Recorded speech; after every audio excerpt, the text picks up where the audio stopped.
So let's talk about FFP then. Obviously, it's broken, was it yesterday or the day before, about the new financial regulations that UEFA are bringing in. It's going to end up at 70% of your revenues. I think it's going to go 90, 80, then 70 and settle there, isn't it? On the outside looking in for me, Neil, the rich are okay here. I mean, there's going to be a couple of clubs that need to trim a little bit of fat here and there. But when you think about the revenue difference between a top 4 side and a fucking 10th side, it might actually forever keep the gap. Yeah, and I think the Premier League as well. The gap to the rest of the league. To the rest, we're in an era where 2 of the last 3 Champions League finals have been all Premier League. Wouldn't be a surprise if it's 3 of the last 4. Given the way the draws worked out, it can easily be Liverpool, Chelsea, Liverpool, City this year. I mean, we're going to have I wouldn't be surprised at all if we've got 3 of the 4 semi-finalists being there, and the only reason it's not 4 is because Manchester United have been such a mess. They really should be part of that last 8, and I don't see that changing. The broadcast money is so much greater. As I say, we've seen so many clubs. I mean, Bayern Munich are being talked about as having to tighten their belts. We've seen them losing players on free transfers. Thiago being one, David Alaba. I think Sula's going this summer, isn't he? So yeah, it's it doesn't worry. Shouldn't worry Liverpool fans. I would say this news. It should probably worry those who are. There's people in the studio next door who we can hear them through the walls. They've got enough worries. They've got enough worries. They can't pile this one on them. Yeah, as well. but they are in a position where I think they might be the worst of the lot in the Premier League in terms of their wages to turnover percentage or ratio, and we know why that is, because they're chasing that dream. I think that chasing that dream is probably going to get a little bit harder for clubs like Everton, Aston Villa, Leicester, potentially Wolves. That it's why it's such a big deal for Arsenal this season to get into that Champions League, and to be honest, it's such a big deal for Manchester United to not.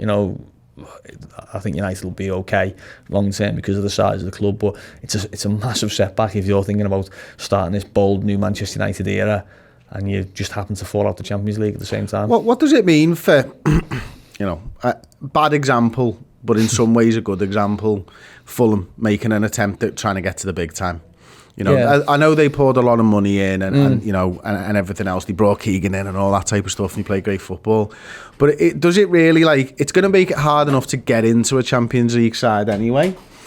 But does it basically say if you weren't ever a big club, you might never have that opportunity? Because for someone like, I don't know, Everton, big storied history, they can probably get there commercially if the team gets right, but for somebody like Southampton, Southampton, Newcastle, does it really make any odds to them? Villa could do it, or Forest maybe because of the name. It's a real tough one. I think what it does mean, I don't think it changes that much, because I think you need this anyway. But it means you have to get so much right. So you have to get for a long time, and a good bit of luck as well. So you think of Leicester didn't quite capitalise on it, but have done quite well in terms of moving up a rung of the ladder. But they won the Premier League, and you think if they'd have got the next 4 or 5 decisions right after that, could they have just become a Champions League club where they're just in there? Wow, where did that come from? Tottenham sort of done it for a few years, with Pochettino, where he gets a bit of stick because he never won anything, but he got them to a point where you sort of at the start of the season you said, well, Tottenham will get in the Champions League, and so what else is up for grabs for who else? Liverpool were going for that sort of spot at that time. For years, obviously Arsenal did it and got a lot of stick for just finishing 4th. Now they're being lauded for getting in there, in March. So it is, you have to get a lot right and take advantage when people have a dip, and that's what, for example, Arsenal are doing this season with Manchester United. They have no right to be above Manchester United in terms of what they've spent and probably the standard of the squad. To be perfectly honest, I actually think United have got a far better team and squad. It's about your coaching. Yeah, exactly. So you need all those things. It's very hard to see, apart from Newcastle, who becomes that club that just 10 years ago you'd never really heard of as a Champions League club, and all of a sudden look at them, they're in the last 8. That's the thing. Paris Saint-Germain, I've done that really, in that sense. Manchester City have done it, Chelsea did it before that. It's very hard without Newcastle style trouble or investment. It's very hard to see how a club can just grow to be that. No, I completely agree with that.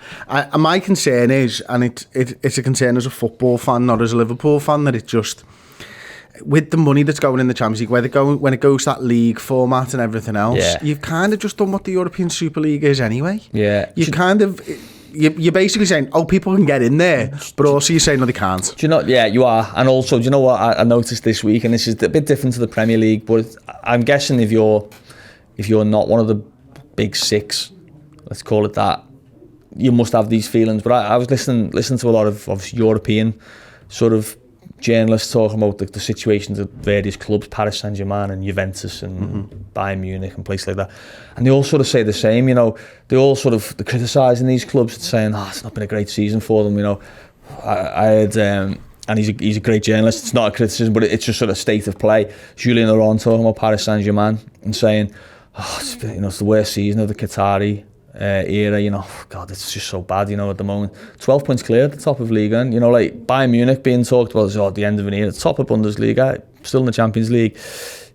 Real Madrid got beat by Barcelona. Guillaume Balaguer called it the worst performance he's ever seen from a top level coach, Ancelotti. I think they're 9 points clear at the top of La Liga. And I think that's where it's gone to, hasn't it? It's that's not enough. Winning your league doesn't matter almost. In some senses, and that's where we're heading, isn't it? We've all talked about the European Super League, and I think we were all disgusted by it, or disgusted, maybe that's a bit sort of too po-faced, but we were all didn't like the idea of it. But we're almost there, aren't we, in the sense of, the Champions League is coming, as you say, the reforms are coming in, 2 seasons. It's getting hard. I mean, you mentioned Southampton there, pick on them as an example. What's the difference between 8th and 14th for them? What's the difference between losing a home game to Newcastle or winning an away game at Norwich? A couple of £1 million, great. You might get a better player for a year and then gets taken off them by someone else. It's a huge imbalance in all leagues, but certainly I think the Premier League, the 6 and then the rest, I think is just frighteningly big. Is that 6 ultimately what is going to save the rest of the league? So I'm thinking of it like this. The TV revenues for Premier League are bigger than everywhere else. Yeah. Which means that, hopefully with the European money and the coefficients over the last 10 years, I think that's all staying the same. Teams are starting to get deeper into the competition, the higher up the coefficients, etc., etc. Plus they're getting the added advantage of the Premier League money.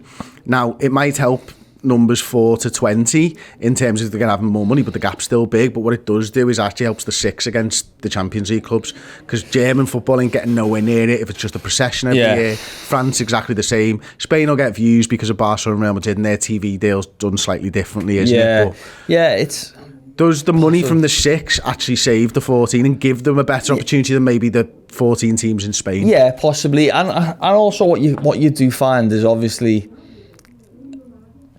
football is a dreamer's world, isn't it? So you get people who think, it only takes that, and we're better than Arsenal. We can knock out, get out of there, or we can get in there and do this. It only needs a data approach, or a manager who's got this radical idea, or a new stadium, whatever it is. We can do it. So it encourages that dreaming still, because the reward is so great that if you do have a season or 2 in the sun where you break, like West Ham now, for example, if they were to do that, I think it would make a massive difference to them, but I wouldn't say it would propel them into that status, but it would give them a good lift up the ladder, like a bit like Leicester.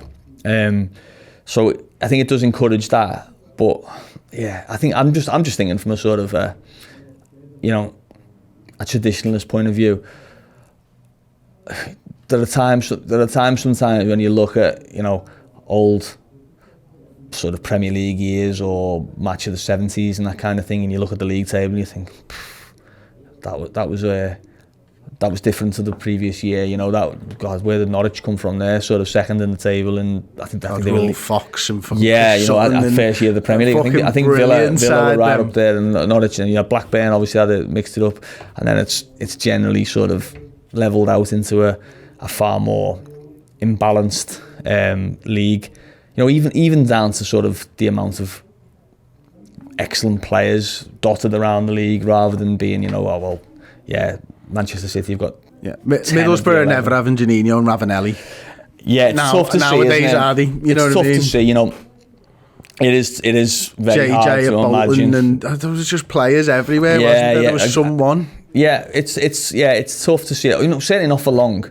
You know, they might have them for 6 months, and then it's lovely. You know, like you look at someone Grealish or someone like that who had the season, didn't he, at Villa, where it was sort of, wow, you know, he's gone up a level and he was taken away very quickly. So it's a wider topic than this show, but I think there is the Premier League. The Premier League will be fine in terms of the money that it's going to have, but whether the product for those who really want to see whether the product is what they say it is, as in, anyone can beat anyone, I would question that.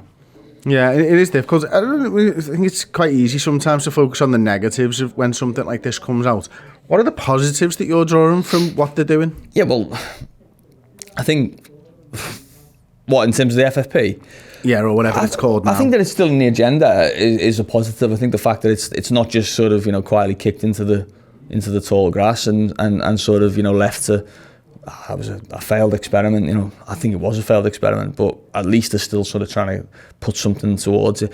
I think the problem comes from it, and we've seen it over and over. We've seen littler clubs getting sanctioned, big clubs going to court of arbitration and getting off with, how good's your lawyer, mate? Yeah, pretty much. How many? Yeah, how far are you willing to go and to challenge that? And also I think it's the need that UEFA and organisations like that have for these big clubs. They need, it's not in their interests for Real Madrid to miss out on the Champions League or to go out in the group stage. It would have been, they would have been tearing their hair out of Barcelona dropping into the Europa League this season, albeit, it might actually be the making of them as a team. They're probably going to win that, I would suggest. But they will have been, what are Villarreal doing in the quarter-final? They'll have hated that result, them knocking out Juventus. They'll have hated Atletico Madrid knocking Manchester United out, because we know what they want. They want their marquee names in the latter stage of the Champions League. They want more games between these top clubs. They want Real Madrid playing Manchester City. They want Liverpool playing Barcelona and that kind of thing. So I think that is the big challenge that they face, that,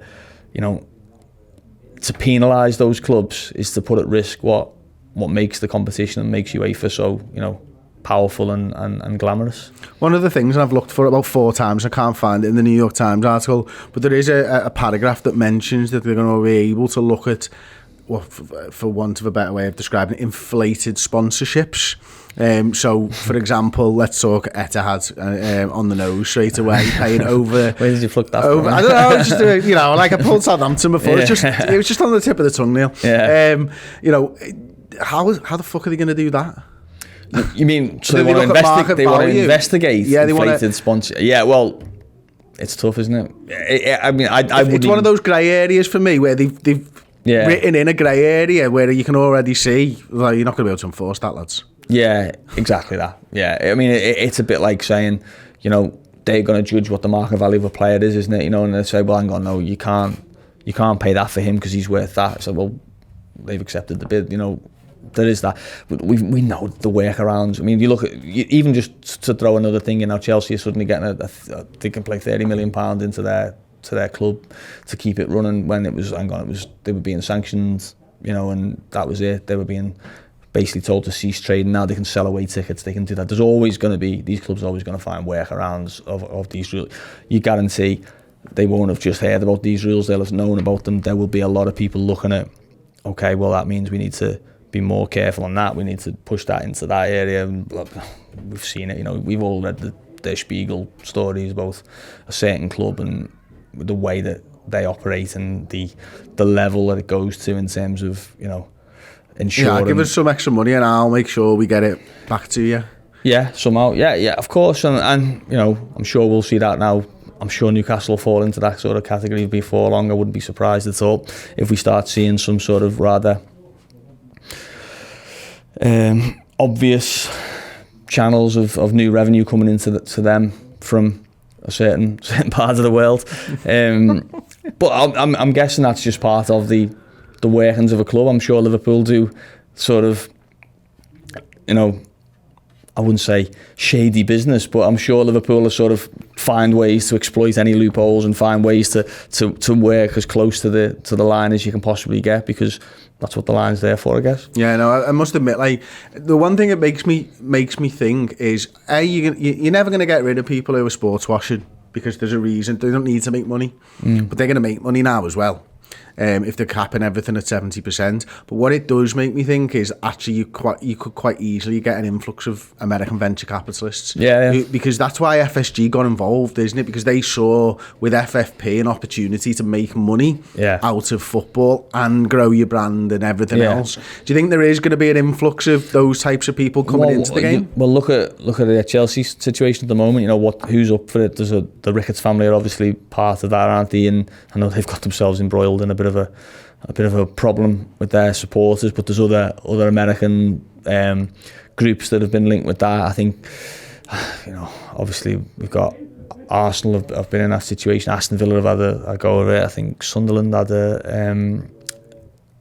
they had an American owner, didn't they? Ellis Short. That didn't work out for them. Liverpool have had two goes. I wouldn't be surprised at all. And also, it's a sporting culture as well. So they're used to running sports teams, and they do see that crossover of, you know, going from NFL and NHL and whatever, you know. And also, you know, another reason why, because they've only got like 32 teams in the whole country. There's 50 states. There's 32 NFL teams. Yeah. Think of how many fucking really, really rich people there are that are dying to own a sports team. You can't break into and obviously market. There's been expansions in MLS with you know, I think they're up to sort of 20 odd teams now, I think, aren't they?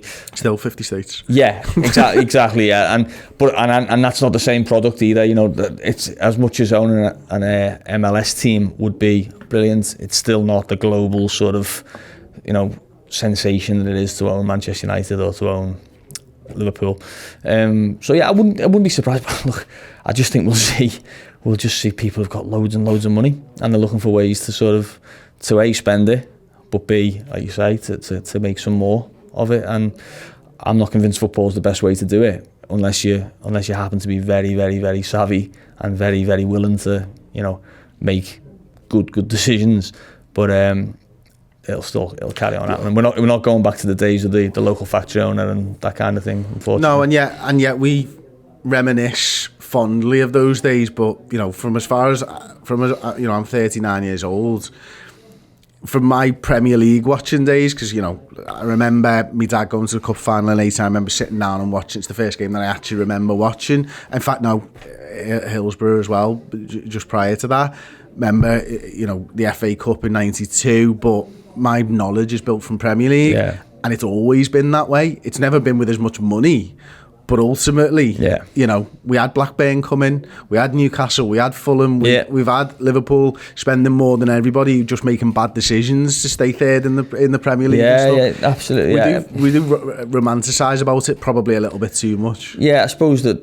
Yeah, you said they just weren't fucking the figures killers. weren't actually, who were owning the clubs back then. I mean, they were a lot. Yeah, they were a lot sort of milder bad guys, if you want to call it. Deadly Doug, remember Deadly Doug at Aston Villa? That's as bad as it got. Yeah, he wasn't really that deadly. Yeah, Ken Bates, wasn't it? But it's just the world's changed, hasn't it? The world has become big conglomerations and companies, and you know, the amount of the money that's going around the world, you know, it's not going into all corners of the world, sadly, but the money that's available to, you know, elite band of individuals is staggering, and it only serves, you know, only stands to reason, should I say, that a lot of those elite will find themselves in football like they do in business. There you go. Hope you enjoyed that. That is from the full Journo Insight with Neil Jones, streaming now on Redmen Plus.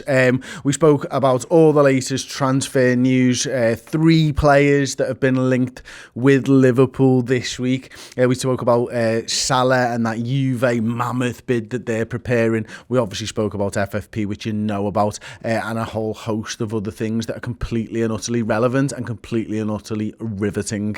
It was a great conversation. Absolutely superb to be joined and made up to be joined by Neil again. If you want to go over and see the full show, go to redmenplus.com and sign up. We do loads and loads of stuff, but the Journo Insight show is a weekly show. I did my stats and tactics, which was absolutely belter this week. Complete 1 hour 45 minutes, I think it was, talking about Alisson Becker and how good a goalkeeper he is. There's final words on there, there's documentaries, there's of course the story of a crew, which is just out now. So please, if you like our content, go over, show your support for what we do and sign up at redmenplus.com. Thank you very much. Enjoy the rest of your day, night or morning.